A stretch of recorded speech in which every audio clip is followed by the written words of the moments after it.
Alrighty, yo, what is going on everybody? It's your boy Mr. DDG94 back with another reaction video. Today we finna react to, excuse me, a single trade destroyed their NBA careers forever. NBA single trade destroyed NBA careers. So niggas just fell off after these trades. Okay, off rip, Allen Iverson to the Pistons, Melo to Houston, James Harden to Brooklyn.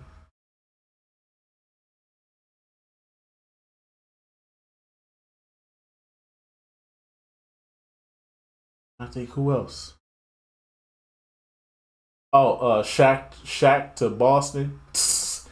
Shaq to Boston. That's forever etched in our eyes, sadly.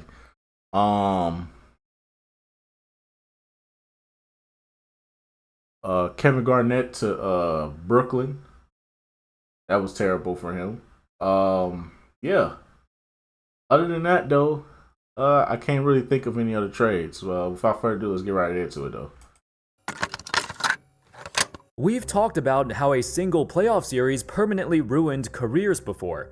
We've talked about how a single possession have ruined careers. This time, however, let's take a look at how a single trade ruined the careers of these NBA studs, who were once adored by many fans.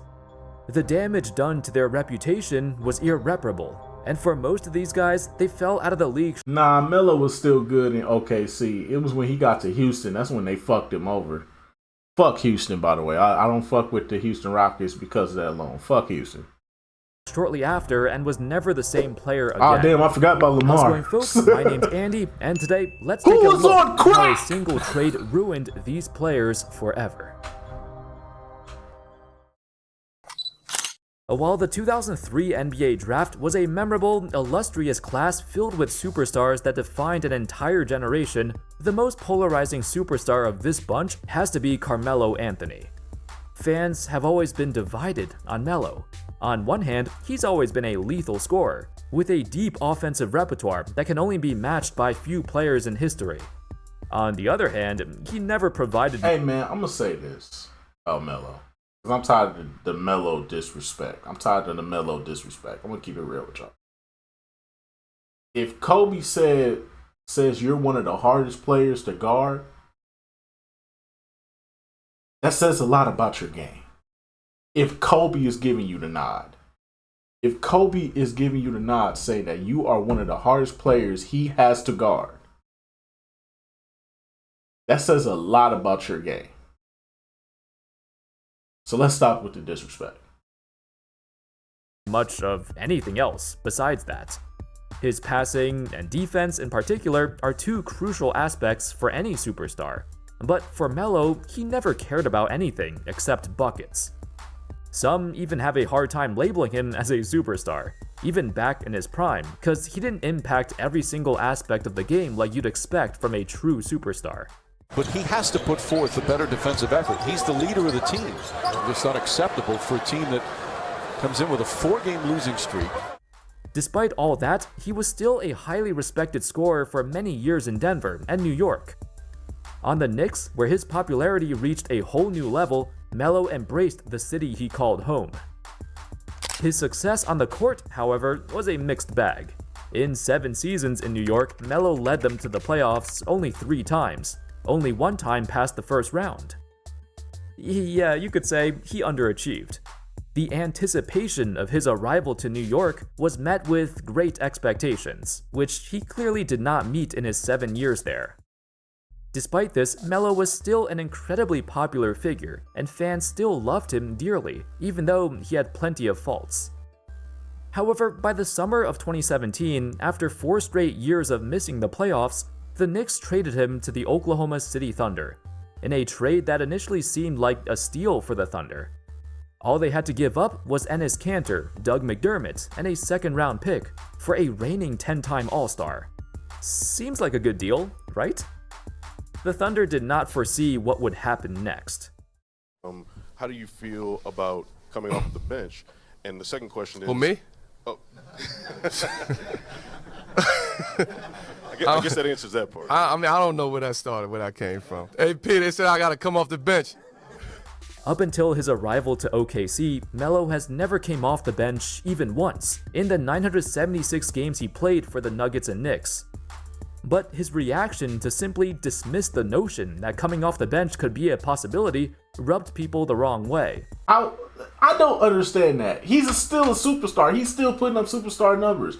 To be fair, he was an all-star the year before. Why would he come off the bench? Why? That doesn't make sense. If he's still producing and he's still an all-star, why would he have to come off the bench? That doesn't make sense. Y'all just be making up anything to discredit Melo, dog. Y'all do anything to discredit Melo, dog. I swear y'all do, bro. Stop with the disrespect, bro. Get this man his flowers, bro. There's a reason why Melo-led teams have never won the title, and in Oklahoma City, his worst qualities were on full display. Despite clearly being a shell of his former self, Melo still believed he was a superstar, and so he deserved superstar touches, instead of accepting his role to become more of a supporting player. Melo still took 15 shots a game and called for ISOs on nearly 1/5 of his possessions. In theory, the Thunder hoped him being the third scoring option on this team would help him play off the ball more, kinda like how he plays in the Olympics. Melo thrives when he's not the guy controlling the offense. So that's what OKC thought they were getting, Olympic Melo. Yet what they actually got was the worst version of Melo we'd ever see. He registered a career low in efficiency, and his ball-stopping tendencies never changed from New York. The result? A team that finished with just one more win compared to the previous year, and once again went home early with another first-round exit. The Thunder organization under Sam Presti have always been very quick and efficient in their decision-making. So right after the season ended, they made it clear to Melo that he was gone. According to Melo himself, Coach Billy Donovan called him while he was on vacation, and straight up told Melo, "Nah, we don't think it's going to work here anymore." Melo's lone season in OKC was the turning point in his career. It was the moment when everyone realized a team will never win a championship when he has such a prominent role. With several short stints on other teams in the twilight years of his career, he slowly but surely faded into the sunset, as he retired in the role that he never wanted to accept: a bench player. I don't think I've ever seen a former MVP get blasted as much as Russell Westbrook in his later years. He's always been a polarizing player, somebody you either love or hate, but I feel like at the peak of his prime, he certainly had way more lovers than haters. That would quickly change though. I still remember one of the biggest question marks of Westbrook was how his game was gonna age as he got older. As arguably the most explosive point guard in history, a player who relies on this much athleticism has to find a way to adapt and change, or else his game will look very ugly. Unfortunately for Westbrook, it's been more of the latter. He's been skirting that fine line between adapting and stagnating. Since the original trade that sent him to LA, his game got examined under a microscope. Everyone started to realize perhaps he'll never change. While Westbrook still had the mindset of a superstar, he no longer... I don't agree with the Lakers stint though. The Lakers stint is his fault. It's LeBron's fault. It's LeBron. He the one that wanted Westbrook. He the one that fucked up the young... Bro, it's all LeBron's fault. This is why I keep telling y'all, bro, real Laker fans don't want this nigga here no more. I keep trying to tell y'all. Real Laker fans, the Laker fans that was there for the Magic Johnson years, the Kobe Shaq years, the Kobe and Powell years, they don't want this nigga here no more. Real Laker fans hate LeBron. Only LeBron fans are dick riding LeBron on the Lakers. No real Laker fan is rooting for the Lakers these days.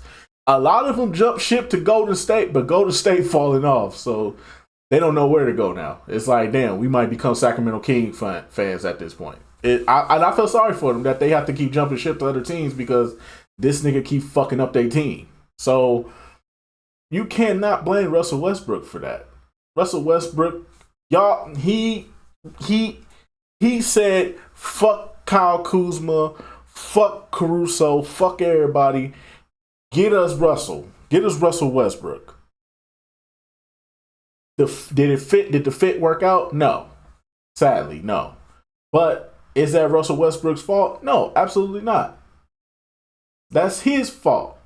That's his fault. That's the Lakers' fault. They should have built a better team around these two so these two could gel together and things would work out in their favor. It's not Russell Westbrook's fault. I can't blame somebody for that who goes in there and just tries to do their job. Y'all shitted on this man for damn near a year and a half, bro. And it was pissing me off, bro. But I had to realize, though, it was actually LeBron fans. It wasn't Laker fans. Real Laker fans knew it was LeBron's fault. They wasn't really mad at Russ. They understood. Russ was just trying to do the best he could. It ain't working out. They need to get rid of Russ. Get rid of LeBron, too. That's what they was really clamoring for. Get rid of LeBron. Shit, y'all can keep Russ. Russ actually played 82 games a season. Shit, get rid of LeBron. I think we'll be good with Russ. That's what some Laker fans were saying, but I digress.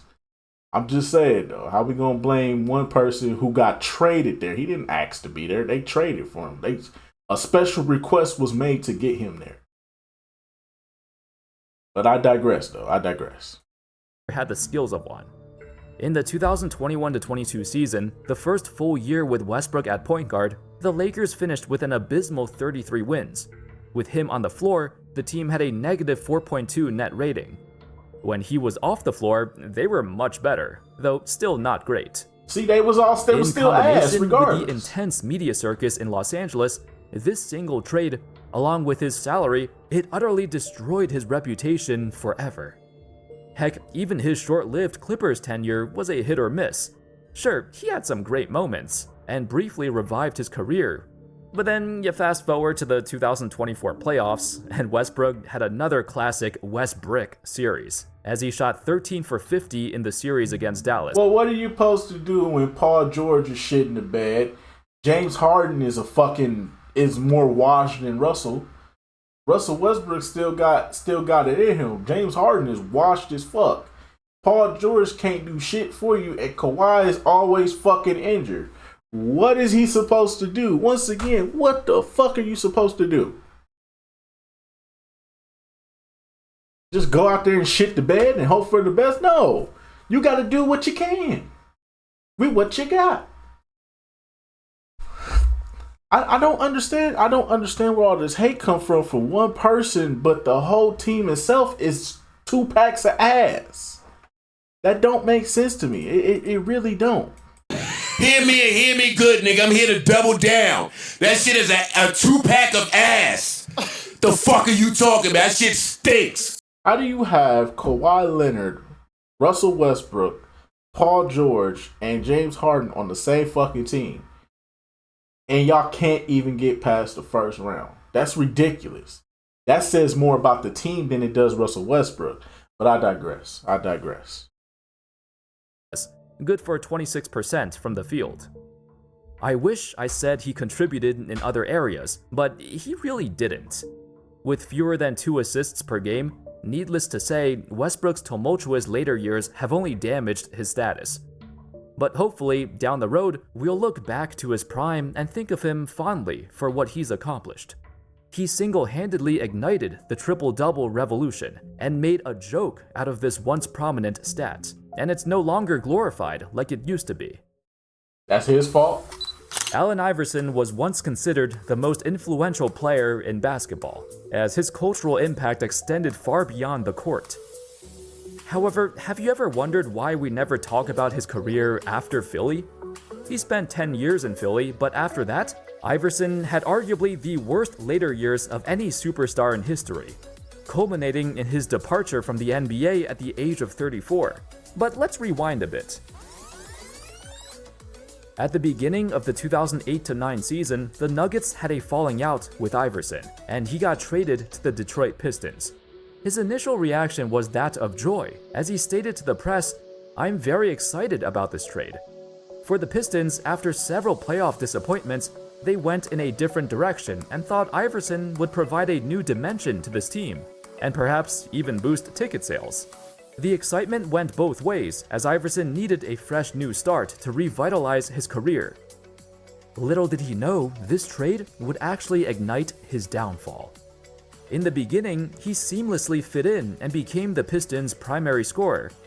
But as the season progressed, Iverson saw his role slowly decrease. It got to the point where he was getting outplayed by Pistons' 22-year-old sophomore Rodney Stuckey, so Iverson got benched. Can you guess what happens next? Yup, he hated it so much that instead of supporting his teammate, he made this statement to the media. Quote, "I'm in a position now that I've never been in my whole life. I can't be effective playing this way. I'm not used to it. It's tough for me both mentally and physically." Like Melo, Iverson never felt comfortable coming off the bench and believed he was far too skilled to be taking a backseat to somebody like Rodney Stuckey. Then it got worse. In the summer of '09, he barely got any lucrative offers. For a guy who's literally on a streak of 10 consecutive All-Star selections, that's crazy. He's Allen Iverson, for crying out loud. How can he not get a contract? This is when the league was like, let's get him out of here. We got to get the ghetto out of here. Nah, this is the league doing. I don't believe none of it. I don't care what y'all say. I don't believe none of it. I don't believe none of it, nigga. This was the league's way of saying, get Allen Iverson the fuck out of here. We done with Allen Iverson. That's what the league was saying. And it wasn't Iverson's fault. Iverson was still playing good. Not his best in Detroit, but he was still good, still productive. You could still put him on a team and he could still get you buckets. But the problem is now it's like, oh, he don't like coming off the bench. That's a problem. Let's not even give him a phone call. Knowing damn well y'all needed an Iverson. Every team in the NBA needed. You telling me the Charlotte Bobcats didn't need an Allen Iverson? Get the fuck out of here, dog. The Charlotte Bobcats desperately needed an Iverson, bro. Michael Jordan could have made that phone call. Michael Jordan could have definitely made that phone call, dog. Fuck out of here. But it became understood among the NBA community that Iverson was demanding a far bigger role than any team was willing to give him. Eventually, when he settled for a measly 1-year, $3 million deal with Memphis, he left the team after playing just 3 games for them, indicating that, once again, he refused to come off the bench and accept a lesser role. I don't know any Olympian that come off the bench. I don't know any All-Star come off the bench. Yeah, my right ear is definitely enjoying this.